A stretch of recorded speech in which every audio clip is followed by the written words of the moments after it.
গতকাল এই রিপোর্টটা এসেছে ওয়াশিংটনে। তারপর 24 ঘন্টা পার হয়ে গেছে, কিন্তু উপকূলের আর কোথাও এই রহস্যময় জাহাজটাকে দেখা যায়নি। ফলে যে সম্ভাবনার কথা ভেবে ভয় হচ্ছিল, সেটা আরও জোরে সরে চেপে বসলো বুকের উপর। ওটাকে বোধহয় আর দেখা যাবে না। আর সত্যিই যদি দেখা না যায়, সে হবে আরেক বিপজ্জনক ব্যাপার। অদ্ভুত কিন্তু গুরুত্বপূর্ণ একটা জিনিস আমি খেয়াল করেছিলাম। আশ্চর্যের ব্যাপার, মিস্টার ওয়ার্ডও খেয়াল করেছেন সেটা। তা হলো অদ্ভুত মোটরটা অদৃশ্য হয়ে যাবার আগ পর্যন্ত দেখা যায়নি অদ্ভুত জাহাজটাকে। তাছাড়া দুটোরই ইঞ্জিন ভয়ঙ্কর শক্তিশালী। দুটোই যদি একসাথে যাত্রা শুরু করে, তাহলে সারা পৃথিবীর নিরাপত্তা নিয়ে টানাটানি পড়ে যাবে।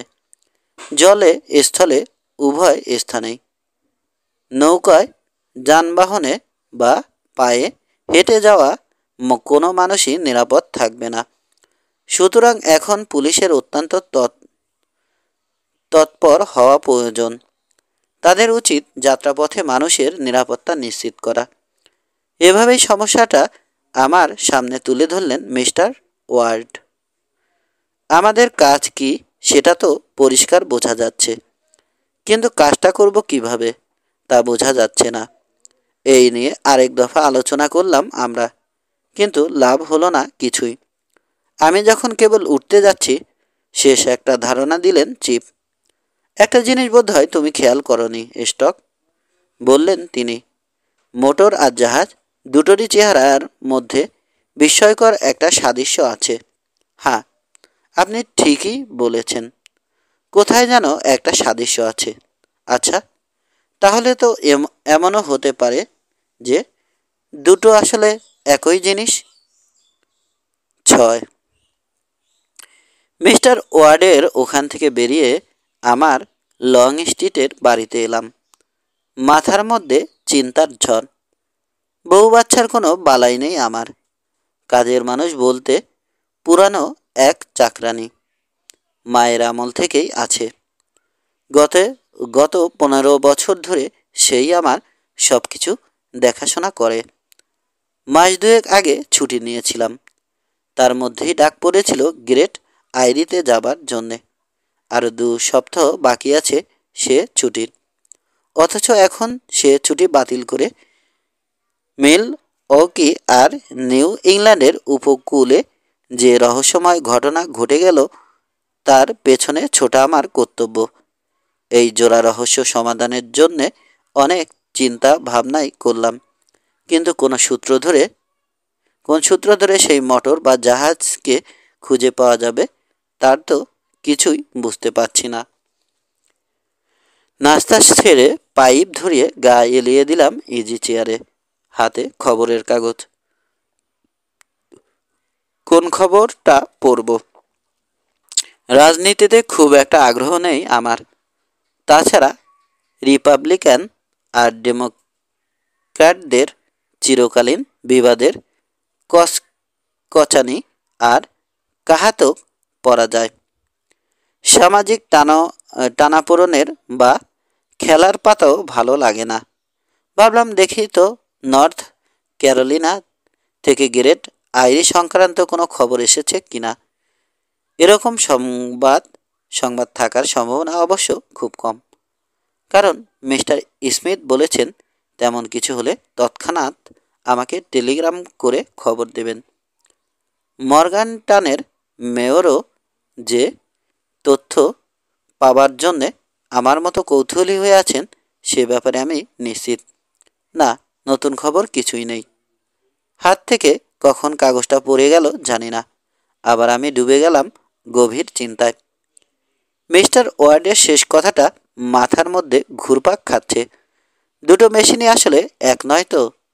অন্তত মেশিন দুটো তৈরি করেছে হয়তো একই লোক।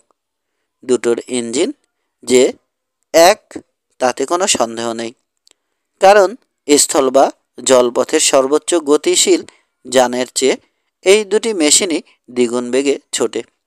দুটোরই আবিষ্কারক তাহলে একজনই। আবার ভাবলাম মনে মনে, একথা বিশ্বাসযোগ্য হবার গুরুতর কারণ আছে। দুটো মেশিনকে একসাথে কোথাও দেখা যায়নি। বিড়বিড় করে নিজের মনে বললাম, গ্রেট আইরির পরেই এলো এই মিল ওকি আর বোস্টনের রহস্য। এ রহস্য উদ্ধার করতে গেলে কি গ্রেট আইরি অভিযানের মতোই দশা হবে? নতুন এই সমস্যাটার মিল আছে আগের রহস্যটার সাথে।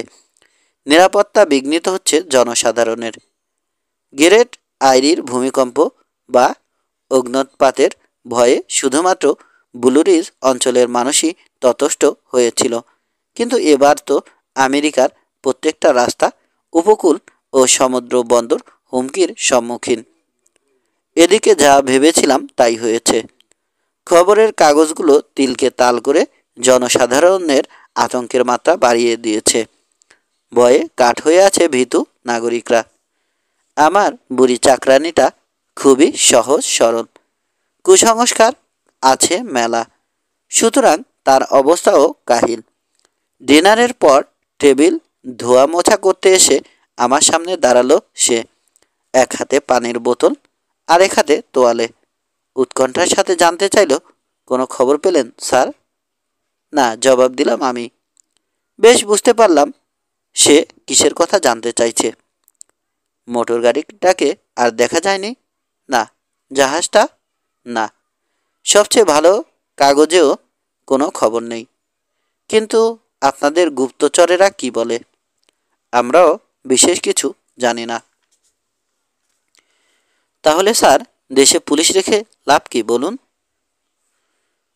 এই একই প্রশ্ন এর আগেও অনেকবার শুনেছি। এবার দেখেন কি হয়। বকবক শুরু হলো বুড়ির। কোনো রকম সংবাদ না দিয়ে হঠাৎ একদিন এসে পড়বে ওই পাগলা ড্রাইভার। আমাদের রাস্তা দিয়ে ছুটে যাবার সময় চিরে চ্যাপ্টা করে দিয়ে যাবে সবাইকে। বেশ, যদি তাই হয় তাহলে তো তাকে ধরার একটা সুযোগ পাওয়া যাবে। তাকে কখনো ধরা যাবে না স্যার। কেন? কারণ সে স্বয়ং শয়তান। শয়তানকে কিছুতেই গ্রেপ্তার করা যাবে না। আপনিও পারবেন না। ভাবলাম, শয়তানকে তাহলে অনেকেই বিশ্বাস করতে শুরু করেছে।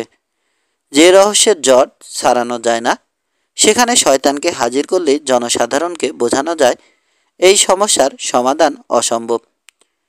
গ্রেট আইরির মাথায় আগুন জ্বালানো, উইসকনসিন রেসে রেকর্ড করা, কানেকটিকাট আর মাসাচুসেটসের উপকূলে ছোটাছুটি, এগুলো সবই কি শয়তানের কাজ?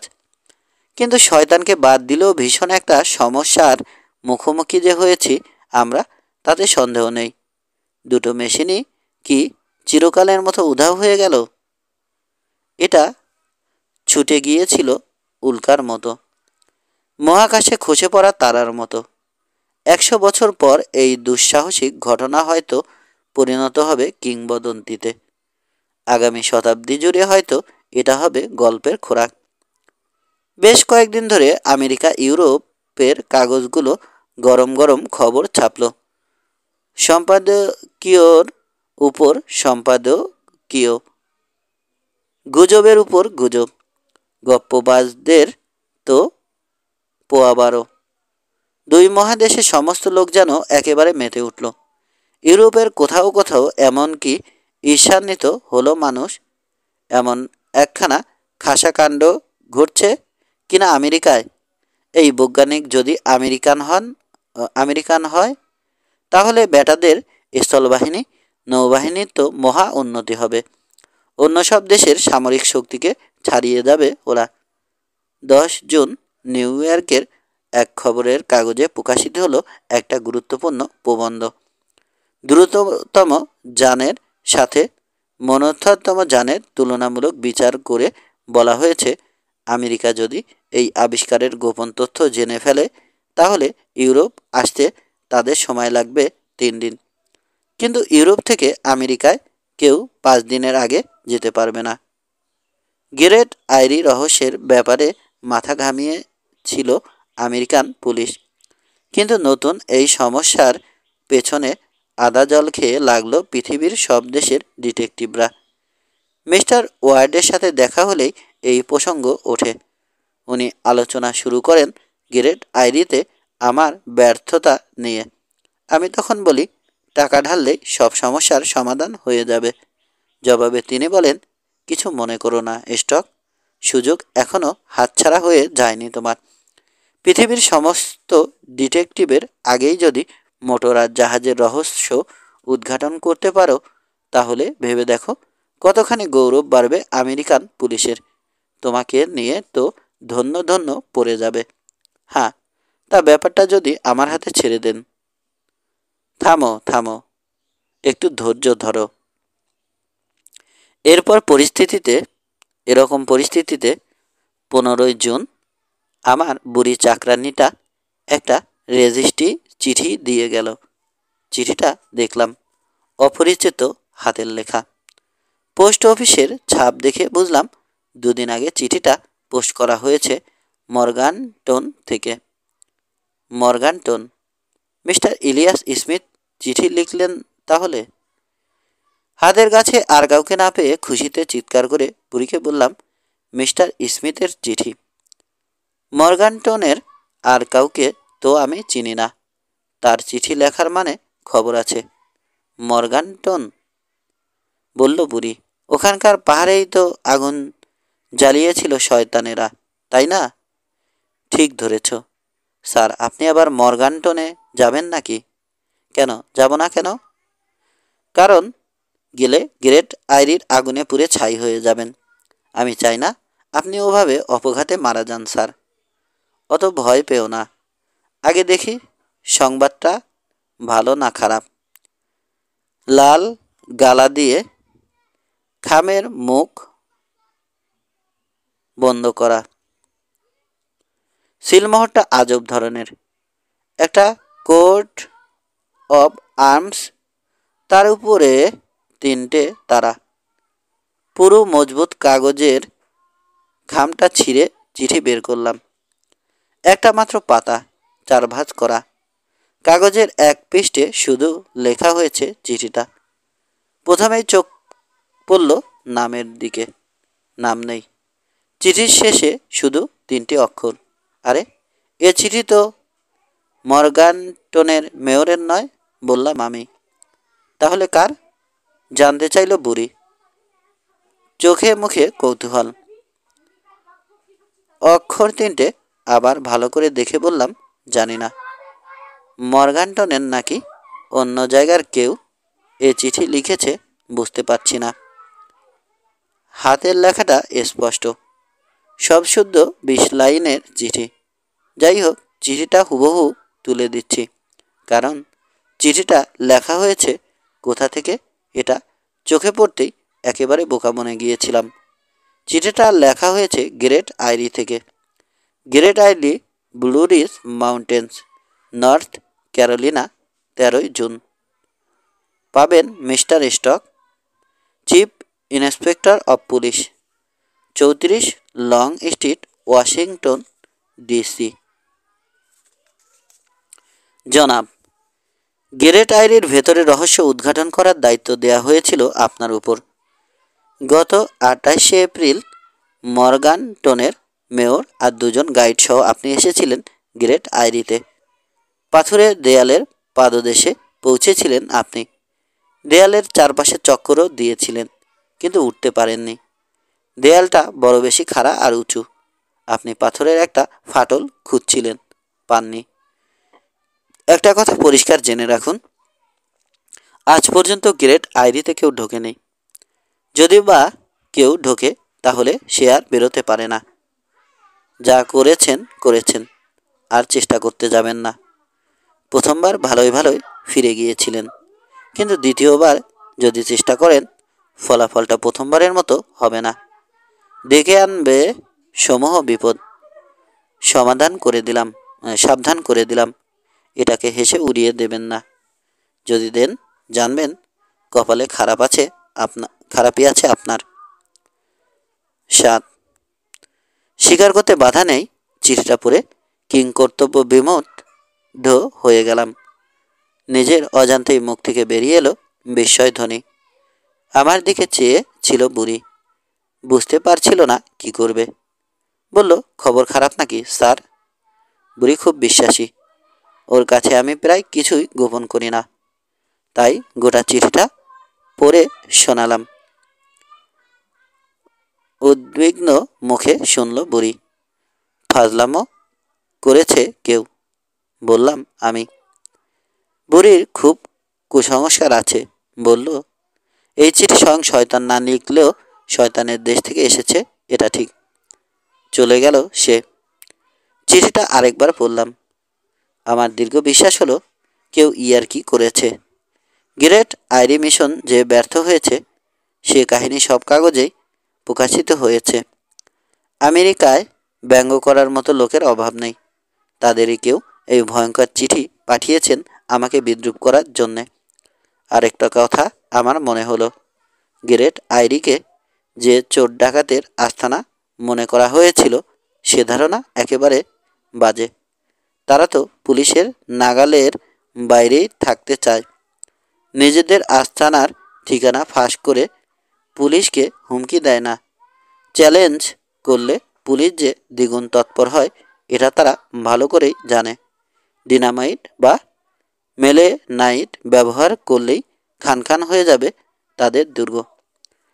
তাছাড়া তারা গ্রেট আইরির ভেতরে ঢুকলই বা কী করে? তাহলে আমরা খুঁজে না পেলেও ওটার ভেতরে ঢোকার জন্যে নিশ্চয়ই কোনো সুড়ঙ্গ আছে। সন্দেহ নেই এ চিঠি কোনো পাগল বা জোকারের লেখা। এটাকে গুরুত্ব দেয়া পাগলামি। উদ্বিগ্ন হবারও দরকার নেই।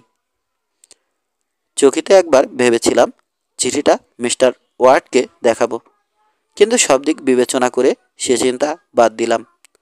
মনে হয় না এ চিঠি পড়ে তিনি কোনো গুরুত্ব দিতেন।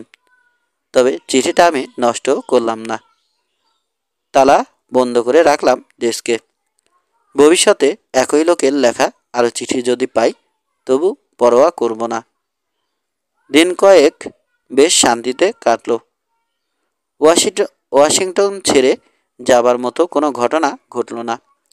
তবে আমার এমন এক ধরনের কাজ যেখানে আগামীকাল কি ঘটবে তা ও নিশ্চিত করে বলা কঠিন। এখনই ওরিগন থেকে ফ্লোরিডা বা মেইন থেকে টেক্সাসের মধ্যে যে কোনো জায়গায় যাওয়ার প্রয়োজন পড়তে পারে। এদিকে অস্বস্তিকর চিন্তাটা সবসময় আমাকে তাড়িয়ে নিয়ে বেড়াচ্ছে। গ্রেট আইরিতে ব্যর্থ হয়েছি, নতুন এই কাজটাতেও ব্যর্থ হলে চাকরি ছেড়ে দেব। রহস্যময় ড্রাইভারের আর কোনো খবর নেই। আমেরিকান স্পাই ছাড়াও বিদেশি স্পাইরা উপকূল, লেক, নদী ও রাস্তার উপর তীক্ষ্ণ নজর রেখেছে। তবে একথাও ঠিক, সারা আমেরিকা তন্ন তন্ন করে খোঁজা খুব কঠিন।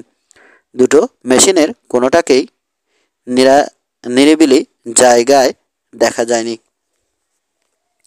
রেসের দিন উইসকনসিনের হাইওয়েতে আর হাজার হাজার জলযান ভর্তি বোস্টন বন্দরে দেখা গেছে ওটাকে।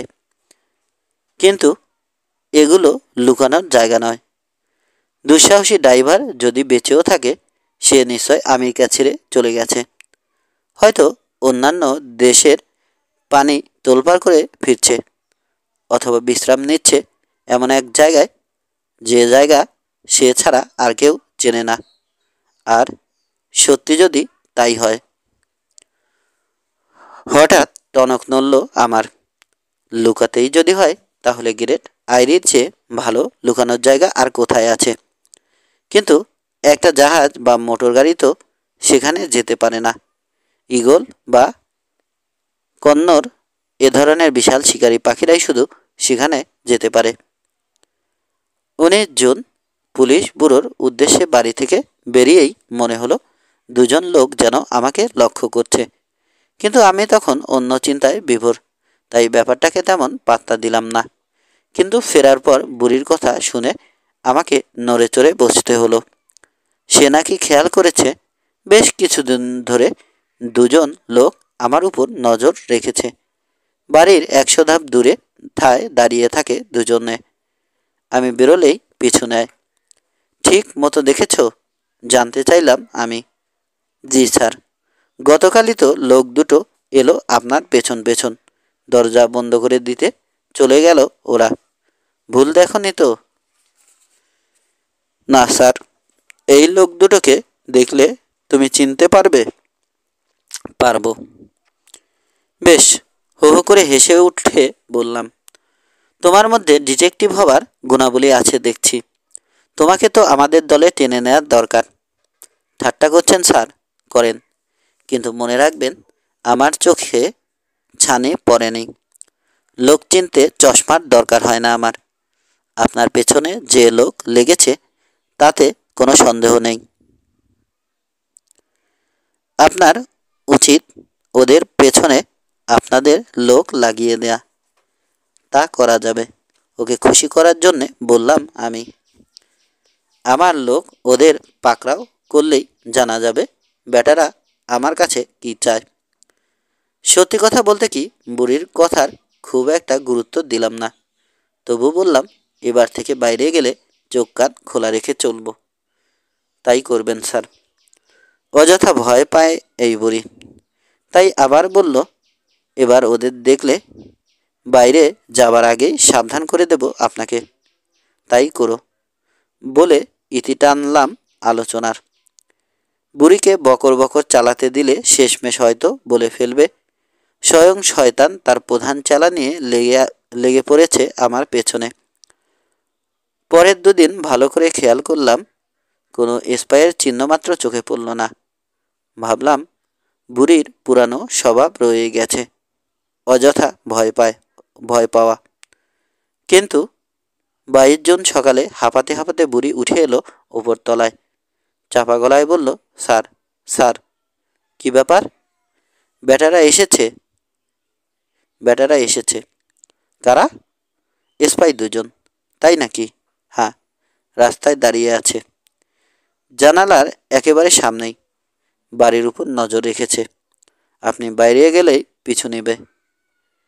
জানালার কাছে গিয়ে খুব আস্তে করে ঝিলিমিলিটা তুলে ধরলাম। তাই তো, 2জন লোক দাঁড়িয়ে আছে ফুটপাতে। দুজনেই বেশ দেখতে। শক্তিশালী চওড়া কাঁধ, বয়স 40-এর নিচে। মাথায় স্কাউস হ্যাট, পরনে মোটা উলের স্যুট, পায়ে মজবুত জুতো, হাতে ছড়ি। দুজনেই আমার বাড়ির দিকে চেয়ে আছে। আমাকে অবশ্য খেয়াল করল না ওরা। নিজেদের মধ্যে সামান্য কি বলা বলি করে দুজনেই এগিয়ে গেল কিছুটা। একটু পরেই আবার ফিরে এলো। এরাই সেই লোক? জি, আমারও তাই মনে হচ্ছে। বুড়ির কথাকে আর উড়িয়ে দিতে পারলাম না। এর একটা ব্যবস্থা করতে হবে। ওদের পিছনে আর চিন্তা করে তখনই সেটা বাতিল করে দিলাম। ওরা নিশ্চয় আমাকে ভালোভাবে চেনে। সরাসরি কিছু জিজ্ঞেস করেও লাভ হবে না। কিন্তু আজই একজন ভালো স্পাই লাগাবো ওদের পেছনে। ওরা কে সেটা জানা দরকার। বেটারা নিশ্চয় অপেক্ষা করছে আমি কখন পুলিশ হেডকোয়ার্টারে যাব। যদি আমার পিছু পিছু যায় তাহলে ধরে বেশ একটু ধোলাই দিতে হবে। বুড়ি এখনও উকি মেরে দেখছে। হ্যাটটা নিয়ে নিচে নেমে দরজা খুলে পা দিলাম রাস্তায়।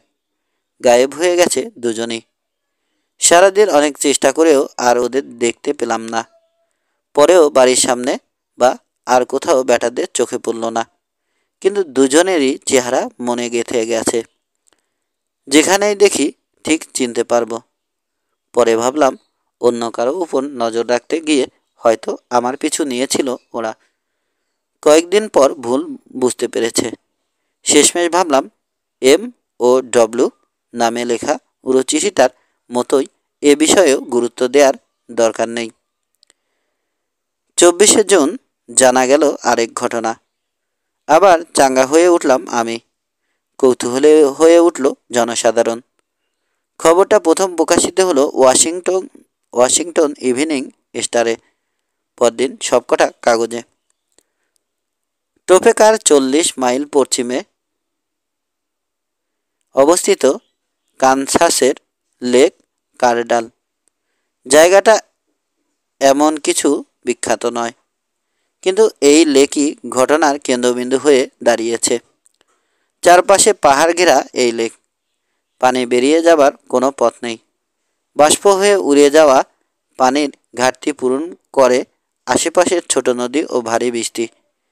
লেকটির আয়তন ৭৫ বর্গমাইল। পাহাড়ের উচ্চতার তুলনায় পানির রেখা বেশ নিচু।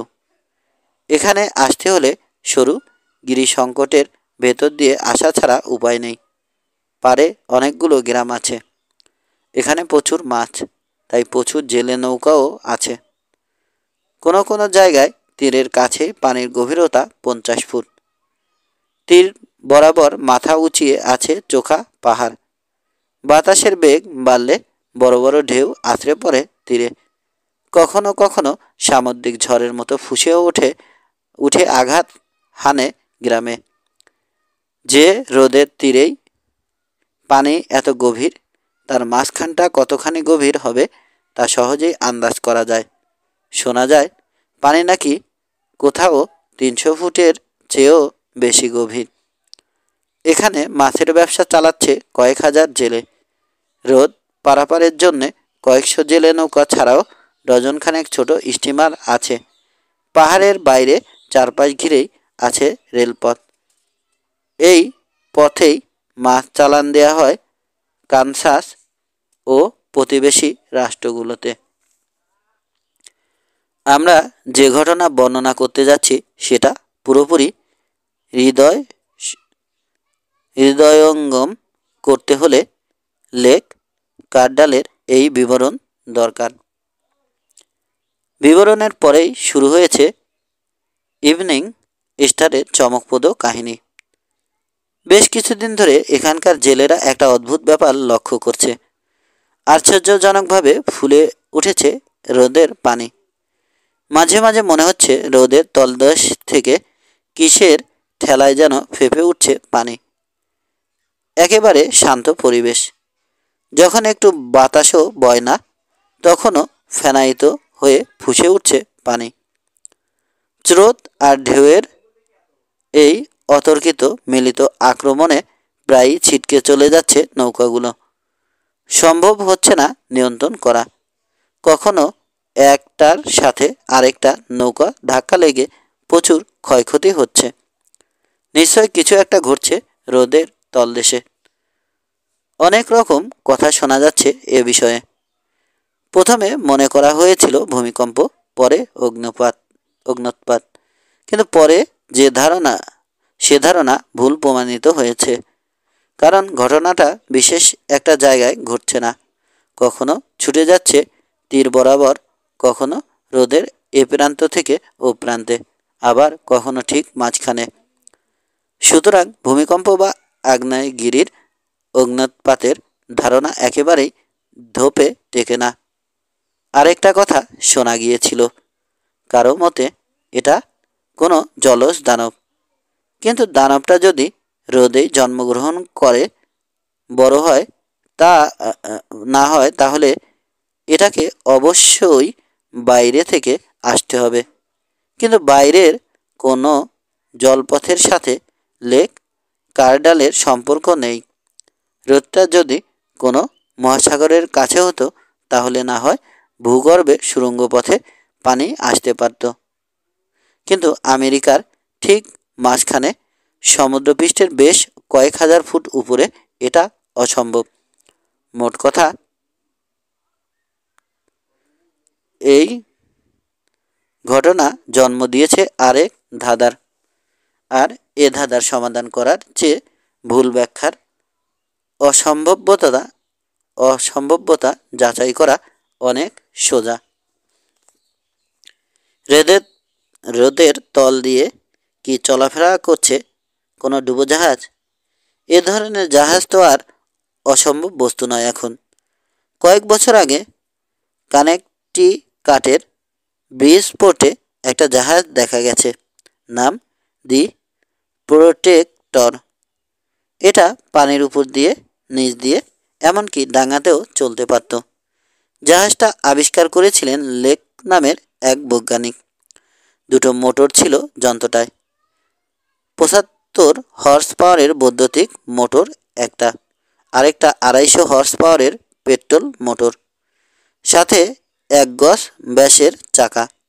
ফলে যন্ত্রটা রাস্তাতে যেমন গড়িয়ে যেতে পারত তেমনি সাঁতরাতেও পারত পানিতে। কিন্তু এটাকে সাবমেরিন বলে স্বীকার করে নিলেও একটা প্রশ্ন থেকে যায়, এটা লেক কার্ডালে এলো কি করে? চারপাশ তো পাহাড়ে ঘেরা। সামুদ্রিক দানবী যদি আসতে না পারে, সাবমেরিন আসবে কিভাবে? এই ধাঁধার জবাব কেউ দিতে পারল না। তবে 20 জুনের একটা ঘটনা এ সমস্যার সমাধানে নতুন আলোকপাত করল। সবগুলো পাল তুলে ছুটছিল স্কুনার মার্কেল। হঠাৎ পানির নিচে কিন্তু কিছু একটার সাথে প্রচণ্ড ধাক্কা খেল। এখানে কোনো ডুবো পাহাড় বা চড়া থাকার প্রশ্ন ওঠে না, কারণ পানি এখানে 80-90 ফুট গভীর। স্কুনারটার সামনের অংশ ও একটা পাশ ভেঙে গুঁড়ো হয়ে গেল। ডেক পানিতে তলিয়ে যাবার আগে কোনো মতে এসে ভিড়ল তীরে।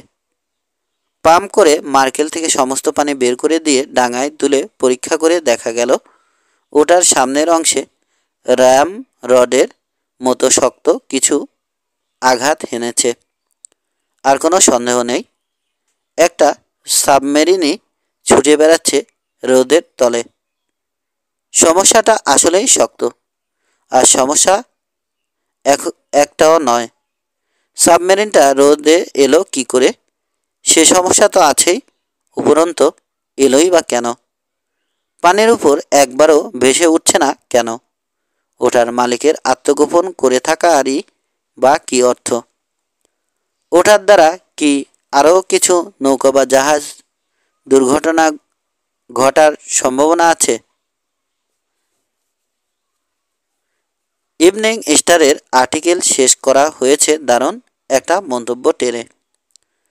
রহস্যময় মোটরগাড়ির পর এলো রহস্যময় জাহাজ, এবারে আবির্ভূত হয়েছে রহস্যময় সাবমেরিন। তাহলে আমরা কি এই সিদ্ধান্তে উপনীত হতে পারি না যে বিস্ময়কর তিনটে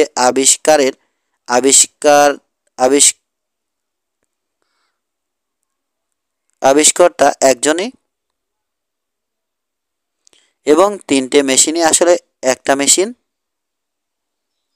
8 ইভিনিং স্টারের শেষ মন্তব্য যেন খুলে দিল রহস্যের দুয়ার। সবাই গ্রহণ করল এ ব্যাখ্যা।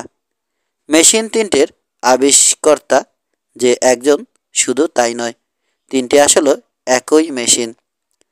ব্যাখ্যা দিল একটা জিনিস বোঝা গেল না, এমন কাণ্ড কিভাবে সম্ভব? এক যন্ত্র কি আরেক যন্ত্রে রূপান্তরিত হতে পারে? একটা মোটর কি করে জাহাজ বা সাবমেরিন হয়? মেশিনটা সবই পারে না শুধু আকাশে উঠতে। এটা পারলে 16 কলা পূর্ণ হতো। তবু মেশিন তিনটের আয়তন, চেহারা, জ্বালানি, গন্ধহীন অবস্থা, সর্বোপরি অসাধারণ গতিবেগ, সব মিলে মেশিন যে একটা তারই ইঙ্গিত দেয়। জনসাধারণ একটুতেই উত্তেজিত হয়ে ওঠে। এখন এই নতুন ঘটনা আরও জাগিয়ে দিল তাদের কৌতূহল। খবরের কাগজগুলো এবার আবিষ্কারের গুরুত্ব নিয়ে পড়ল। মেশিন একটাই হোক বা তিনটে, এটা যে প্রচণ্ড ক্ষমতাশালী তাতে কোনো সন্দেহ নেই। প্রমাণেরও তো আর বাকি নেই কিছুই। সুতরাং যত টাকাই লাগুক, মেশিনটা কিনতে হবে। জাতির কল্যাণার্থে যুক্তরাষ্ট্র সরকারের অবশ্যই এটা কেনা উচিত। ইউরোপের শক্তিধর রাষ্ট্রগুলো নিশ্চয় হাত গুটিয়ে বসে থাকবে না। এই মেশিন স্থল ও নৌবাহিনীর জন্যে অমূল্য সম্পদ। যে রাষ্ট্র এটাকে হস্তগত করবে, জলে স্থলে তার শক্তি যে কতখানি বাড়বে তা বলার অপেক্ষা রাখে না। যন্ত্রটার বিধ্বংসী ক্ষমতার পরিমাণ অবশ্য জানা যায়নি। যাই হোক, এ গৃহ তথ্যের জন্যে খরচ কোনো ব্যাপারই নয়। যত মিলিয়ন ডলারই লাগুক, আমেরিকার উচিত হবে না কোনো মতেই এটাকে হাতছাড়া করা।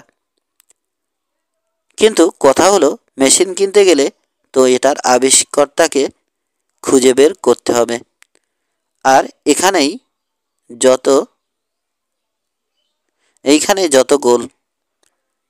লেক কার্ডাল তছনছ করে ফেলা হলো, লাভ হলো না কিছুই। তন্ন তন্ন করে খোঁজা হলো রোদের তলদেশ পর্যন্ত, কিছু নেই। তাহলে কি সাবমেরিন ভেগেছে? কিন্তু সাবমেরিনটা গেল কিভাবে? এসেছিলই বা কিভাবে? না, এ সমস্যার কোনো সমাধান নেই। সাবমেরিনটার কথা আর শোনা গেল না। লেক কার্ডাল বা আশেপাশের কোথাও না। রাস্তার সেই মোটর এবং উপকূলের জাহাজের মতো উধাও হয়ে গেল সাবমেরিনটাও। আমি ও মিস্টার ওয়ার্ড এই সমস্যা নিয়ে অনেকবার আলোচনা করলাম। আমাদের অনেক স্পাই তল্লাশি চালালো, কিন্তু ব্যর্থ হলো সবাই।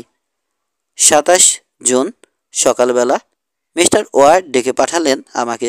বললেন, স্টক, এবার তোমার প্রতিশোধ নেয়ার একটা দারুণ সুযোগ এসেছে। গ্রেট আইরিতে আমার ব্যর্থতার প্রতিশোধ? অবশ্যই। কি সুযোগ? জানতে চাইলাম আমি। বুঝলাম না কথাটা তিনি সত্যি সত্যি বলছেন নাকি আমার সাথে রসিকতা করছেন। কেন? মেশিনটার আবিষ্কর্তাকে তুমি খুঁজে বের করতে চাও না? নিশ্চয় চাই, স্যার। আমাকে কাজটার দায়িত্ব দেন, আমি এই অসম্ভবকে সম্ভব করব। তবে কাজটা খুব কঠিন, এটা ঠিক। তাতে সন্দেহ নেই, স্টক। এই কাজটা হয়তো গ্রেট আইরিতে ঢোকার চেয়েও কঠিন। মিস্টার ওয়ার্ড যে আমার ব্যর্থতার ব্যাপারে খোঁচা মারছেন সেটা পরিষ্কার বুঝতে পারলাম।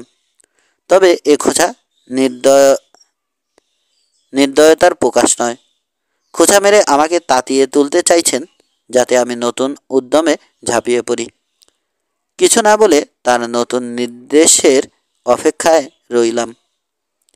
এবার ঠাট্টা বাদ দিয়ে আন্তরিক স্বরে মিস্টার ওয়ার্ড বললেন, আমি তোমাকে ভালো করেই চিনি, স্টক। মানুষের শক্তিতে যতক্ষণ কুলায় চেষ্টা ছাড়ো না তুমি। তারপরে যদি ব্যর্থ হও সেজন্যে তোমাকে দোষ দেওয়া যায় না। কিন্তু এখন আমরা যে সমস্যার মুখোমুখি হয়েছি, গ্রেট আইরির ঘটনার সাথে তার বিরাট পার্থক্য। সরকার যদি চান গ্রেট আইরির রহস্য জানতেই হবে, তাহলে সে ব্যবস্থা আমি করে রেখেছি। কয়েক হাজার ডলার খরচ করলেই খুলে যাবে গ্রেট আইরির দরজা। আমারও তো একই কথা। তবে এখন সব কাজ ছেড়ে এই অসাধারণ বৈজ্ঞানিকটির পেছনে লাগা উচিত। তিনি বারবার আমাদের হাতছাড়া হয়ে যাচ্ছেন। তাকে ধরতে গেলে একজন ডিটেকটিভের প্রয়োজন, একজন ওস্তাদ ডিটেকটিভ। তার কি আর কোনো খবর পাওয়া গেছে?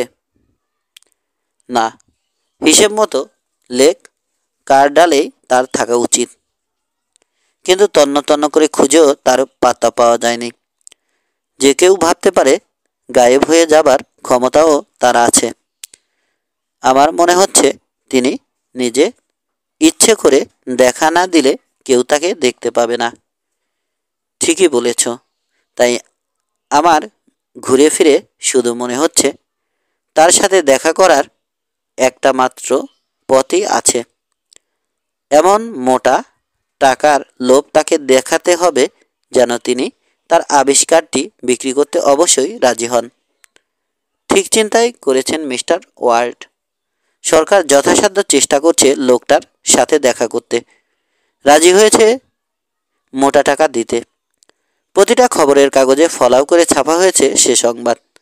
ফলে এই ভদ্রলোকটিও নিশ্চয় বুঝতে পেরেছেন সরকারের ইচ্ছেটা কি। এখন যত খুশি দাম হাঁকতে পারবেন তিনি। মিস্টার ওয়ার্ড বললেন, এ আবিষ্কার যখন মানুষের ব্যক্তিগত কাজে লাগবে না তখন তিনি নিজেই বা এটা রেখে কি করবেন? তার উচিত মেশিনটা বিক্রি করে দেয়া। নাকি তিনি একজন ভয়ঙ্কর অপরাধী, তাই পালিয়ে পালিয়ে বেড়াচ্ছেন নাগালের বাইরে? এবার তাকে ধরার জন্যে কত রকম চেষ্টা করা হচ্ছে তার একটা বিবরণ দিলেন চিফ। এমনও হতে পারে মারাত্মক কোনো কায়দা দেখাতে গিয়ে ভদ্রলোক তার মেশিন সহ শেষ হয়ে গেছেন। সেক্ষেত্রে ভাঙা যন্ত্রটা পেলেও অনেক উপকার হবে যন্ত্রবিজ্ঞানের। কিন্তু লেক কার্ডালে মার্কেলের সাথে দুর্ঘটনা ঘটার পর ওটার আর কোনো সংবাদই পাওয়া যায়নি। মিস্টার ওয়ার্ড যে এ ব্যাপারে খুবই উদ্বিগ্ন আর হতাশ হয়ে পড়েছেন সেটা স্পষ্টই বুঝলাম। উদ্বিগ্ন ভাব তো থাকবেই। জনসাধারণকে নির্ভয়ে রাখা তার কর্তব্য, সেটা তো তিনি পারছেনই না, বরং বিষয়টা জটিল থেকে জটিলতর হচ্ছে। কিন্তু ডাঙায় বা পানিতে এত বেগে চললে তাকে ধরা যাবেই বা কী করে? মহাসাগরের তল দিয়ে তো আর পিছু নেওয়া যাবে না। তাছাড়া বেলুনের যে উন্নতি হয়েছে, এখন আবার বেলুনে করে ওটার সন্ধানে না বের হতে হয়, তাহলে কি একদিন আমরা চরম অসহায় অবস্থায় মুখোমুখি হব? পুলিশ অফিসাররা যদি এরকম অকেজো হয়ে পড়ে, তাহলে জনসাধারণ নিশ্চয় একদিন ঝেঁটিয়ে বিদায় করবে আমাদের। দিন 15 আগে পাওয়া চিঠিটার কথা মনে পড়ল। চিঠিটাতে আমার স্বাধীনতা, এমনকি জীবন বিপন্ন করার হুমকি পর্যন্ত দেয়া হয়েছে। আমার উপর সেই গুপ্তচরগিরি করার কথা মনে পড়ল। এসব কথা কি মিস্টার ওয়ার্ডকে বলবো? কিন্তু বর্তমান সমস্যার সাথে সেই চিঠি বা গুপ্তচরের কি সম্পর্ক? গ্রেট আইরিতে অগ্ন্যুৎপাতের আশঙ্কা আর না থাকায় সরকার এ ব্যাপারে মাথা ঘামানো একদম বাদ দিয়েছে। আমাকে তারা এখন এই সমস্যার সাথে জড়িত করতে চাচ্ছে। সুতরাং এসব ঘটনা চিফকে পরে এক সময় বললেই চলবে। আবার বলে চললেন মিস্টার ওয়ার্ড, এই আবিষ্কারকটির সাথে যোগাযোগের একটা পথ আমাদের খুঁজে বের করতেই হবে। এখন তিনি উধাও হয়েছেন, কিন্তু দেশের যে কোনো অঞ্চলে যে কোনো মুহূর্তে আবার তাকে দেখা যেতে পারে। এবার খবর পাবার সাথে সাথে তার পিছু নেবে। তৈরি থেকো, যে কোনো মুহূর্তে তোমাকে ওয়াশিংটন ছাড়তে হতে পারে। শুধু হেডকোয়ার্টারে আসা ছাড়া বাড়ি থেকে নড়বে না। এখানে আসার আগে টেলিফোন করে আসবে, আর এসেই প্রথম আমাকে খবর দেবে। ঠিক আছে, জবাব দিলাম আমি। শুধু একটা কথা জানতে চাই, কাজটা কি আমাকে একা করতে হবে, নাকি দুজন, নাকি দু একজন? আমি ঠিক করেছি, মুখের কথা কেড়ে নিয়ে বললেন চিফ। দুজন লোক তুমি পাবে। যে দুজনকে তুমি সবচেয়ে যোগ্য মনে করো তাদের তুমি বেছে নাও। বেশ, এবার বলুন, তাকে খুঁজে পেলে কি করব? কিছুতেই চোখের আড়াল হতে দেবে না। যদি অসুবিধে হয় অ্যারেস্ট করবে। তোমাকে আমি একটা ওয়ারেন্ট দেব। আরেকটা কথা, যদি তিনি হঠাৎ করে ভীষণ রেগে ছুটতে শুরু করেন, তখন 200 মাইল বেগে ছোটার ক্ষমতা তো আমার নেই। যেভাবেই হোক বাধা দেবে। অ্যারেস্ট করেই আমাকে টেলিগ্রাম পাঠাবে। তারপর যা করার আমি করব। দিনে বা রাতে যে কোনো মুহূর্তে বেরিয়ে পড়ার জন্য তৈরি থাকব আমি। এত বড় মিশনের ভার আমার হাতে দিয়েছেন, সেজন্যে আপনাকে ধন্যবাদ। যদি সফল হতে পারি তাহলে বিরাট সম্মান। শুধু সম্মান নয়, অনেক লাভও আছে, বলে আমাকে বিদায় করলেন চিফ। বাড়ি ফিরে অনির্দিষ্টকালের জন্যে যাতে বেরিয়ে পড়তে পারি সেরকম গোছগাছ সেরে নিলাম। বুড়ি বোধহয় ভাবল আমি আবার গ্রেট আইরিতে চলেছি। ওর মতে গ্রেট আইরির পাশেই আছে নরক। বুড়ি অবশ্য কিছু বলল না, কিন্তু কাজকর্ম করতে লাগলো খুবই হতাশ মুখে। জানি ওকে কিছু বললে সে কথা বেরোবে না, তবু চুপ করে রইলাম। বিরাট এই মিশনের কথা কারো কাছেই ফাঁস করতে চাই না। দুজন সাথী বেছে নিলাম। ওরা আমার ডিপার্টমেন্টেরই লোক। বহু মিশনে আমার সাথে গেছে। ওদের শক্তি, সাহস, বুদ্ধিমত্তার ব্যাপারে আমি পুরোপুরি ওয়াকিবহাল। একজন ইলিনয়ের জন হার্ট, 30 বছর বয়স। আরেকজনের বয়স 32। ম্যাসাচুসেটসের নাব ওয়াকার। এদের চেয়ে ভালো ডিটেকটিভ পুলিশ বিভাগে আর নেই। বেশ কয়েকদিন কেটে গেল। মোটর জাহাজ বা সাবমেরিন কোনোটারই খবর পেলাম না। গুজব এলো অনেক। খবরের কাগজের চটকদার তথ্য নিয়ে মাথা ঘামালাম না আমরা। বেশিরভাগ খবরেরই কোনো ভিত্তি নেই। চাঞ্চল্যকর খবর হলে যে কোনো পত্রিকা ছাপিয়ে দেয়। সবচেয়ে বড় পত্রিকাগুলোতেও এসব ব্যাপারে সত্য মিথ্যা যাচাইয়ের বালাই নেই। এরপরই দুটো খবর এলো। খবর দুটো বিশ্বাসযোগ্য, এসেছে প্রত্যক্ষদর্শীর কাছ থেকে। প্রথম খবরটা এলো লিটন রকের কাছের আরকানসাস থেকে। দ্বিতীয়জন বলল সে তাকে দেখেছে লেক সুপিরিয়রের একেবারে মাঝখান থেকে। দুর্ভাগ্যবশত খবর দুটোকে মেলানো যায় না। একজন মেশিনটাকে দেখে 26 জুন বিকেলবেলা, আরেকজন ওটাকে দেখেছে ওই একই দিন সন্ধ্যায়। তা কী করে হয়? জায়গা দুটোর ব্যবধান 800 মাইলের কম নয়। ধরা যাক মোটর গাড়িটার যে অবিশ্বাস্য গতি, তাতে এই দূরত্ব ওই সময়ে পেরোনো সম্ভব। কিন্তু এতটা পথ পেরোতে ওটা আর কারো চোখে পড়ল না। তা কি হতে পারে? আরকানসাস, মিসৌরি, আইওয়া, উইসকনসিন পেরিয়ে গেল একের পর এক, অথচ আমাদের কোনো এজেন্টের চোখে পড়ল না। কোনো কৌতূহলী লোকের চোখে পড়লেও তো সে দৌড়ে গিয়ে টেলিফোন মারফত খবরটা আমাদের জানাতো। দুবার দেখা দিয়ে আবার উধাও হয়ে গেল মেশিনটা। মিস্টার ওয়ার্ড কিন্তু খবর পেয়েও দু জায়গার কোথাও আমাদের যেতে বললেন না। তবে মেশিনটা যে নষ্ট হয়ে যায়নি এটা বোঝা গেল। সুতরাং আমাদের কিছু একটা করা দরকার। জুলাই মাসের 3 তারিখে একটা সরকারি বিজ্ঞপ্তি বেরোলো যুক্তরাষ্ট্রের সবগুলো কাগজে। বিজ্ঞপ্তিটা এরকম: চলতি বছরের এপ্রিল মাসে Pennsylvania, Kentucky, Ohio, Tennessee, Missouri, ইলিনয়ের রাস্তা দিয়ে মোটরগাড়ি গিয়েছিল। 30 মে উইসকনসিনে আমেরিকান অটোমোবাইল ক্লাবের মোটর রেস অনুষ্ঠিত হয়। সেদিন গাড়িটাকে আবার দেখা গিয়েছিল। তারপর সেটা উধাও হয়ে যায়। জুন মাসের প্রথম সপ্তাহে নিউ ইংল্যান্ডের উপকূলে কেপ কড আর কেপ সেবলের মাঝামাঝি এবং বিশেষ করে বোস্টনের আশপাশে একটা বোটকে প্রচণ্ড বেগে পানিতে ছুটতে দেখা যায়। তারপর অদৃশ্য হয়ে যায় সেটাও। জুন মাসেরই শেষের দিনে কনসাসের লেক কার্ডালে পানির নিচ দিয়ে ছোটাছুটি করে একটা সাবমেরিন। তারপর সে সাবমেরিনও গায়েব হয়ে যায়। সব কিছু মিলিয়ে মনে হয় একজনই 3টে যন্ত্র তৈরি করেছেন, অথবা 3টে আসলে একই যন্ত্র তৈরি করা হয়েছে জলে স্থলে সমানভাবে চলার উপযোগী করে। আবিষ্কারক যিনিই হন, তার যন্ত্রের দখল নেওয়া হবে, এই মর্মে তার উদ্দেশ্যে একটা প্রস্তাব পেশ করা হচ্ছে। সরকারের অনুরোধ তিনি যেন আত্মপ্রকাশ করেন, আর কি শর্তে তিনি যন্ত্রটা সরকারের হাতে তুলে দেবেন সেটাও জানান। আরও অনুরোধ করা হচ্ছে যে তিনি যেন অবিলম্বে ওয়াশিংটনের ফেডারাল পুলিশ বিভাগে তার জবাব পাঠিয়ে দেন। প্রতিটা খবরের কাগজের প্রথম পাতায় বড় বড় হরফে ছাপা হলো এই বিজ্ঞপ্তি।